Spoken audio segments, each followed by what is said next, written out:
Hello guys, അപ്പം ഇന്ന് ഞാനൊരു മാങ്ങാച്ചാറിൻ്റെ റെസിപ്പി ആയിട്ടാണ് വന്നിരിക്കുന്നത്.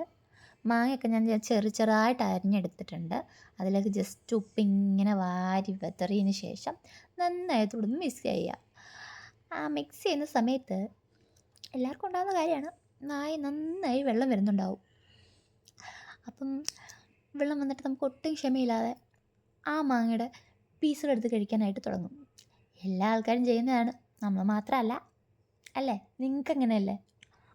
ഓക്കെ, അപ്പം ഞാൻ പാൻ വെച്ച് അതിൽ എണ്ണ ഒഴിച്ചു. എണ്ണ വെളിച്ചെണ്ണയല്ല ഞാൻ എടുത്തിരിക്കുന്നത്, ഞാൻ നല്ലെണ്ണയാണ്, അച്ചാറിടാൻ നല്ലെണ്ണയാണ് ബെസ്റ്റ്. പിന്നെ അതിനകത്തോട്ട് കുറച്ച് കടുകിട്ടു. പിന്നെ മുളക് പൊടി മഞ്ഞൾപ്പൊടിയാണ് ഞാൻ ഇപ്പോൾ ഇട്ടിരിക്കുന്നത്. ജസ്റ്റ് അത് ഞാൻ ഇട്ട സമയത്തുള്ള വീഡിയോ കിട്ടിയിട്ടുണ്ട് കേട്ടോ. പിന്നെ നെക്സ്റ്റ് ഞാൻ കുറച്ച് ഉലുവാപ്പൊടിയും കുറച്ച് കായപ്പൊടിയും ഇട്ടു. എന്നിട്ട് നന്നായിട്ട് ഒന്ന് ചൂടാക്കി എടുക്കുകയാണ് ഞാൻ.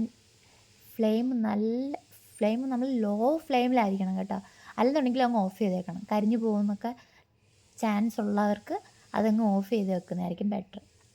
എന്നിട്ട് ഞാൻ ആ മസാലയൊക്കെ ഒന്ന് കുക്കായി വന്നതിന് ശേഷം ഒരു 3-4 സ്പൂൺ വിനാഗിരി ഒഴിച്ചിട്ട് ഒന്നും കൂടി ഒന്ന് മിക്സ് ചെയ്തതിന് ശേഷം നമ്മൾ കഴിഞ്ഞ് വെച്ചേക്കുന്ന ഉപ്പും മാങ്ങയും കൂടെ മിക്സ് ചെയ്ത് വെച്ചിരിക്കുന്നത് നമ്മൾ തട്ടി അതിലേക്ക് ഇടുക.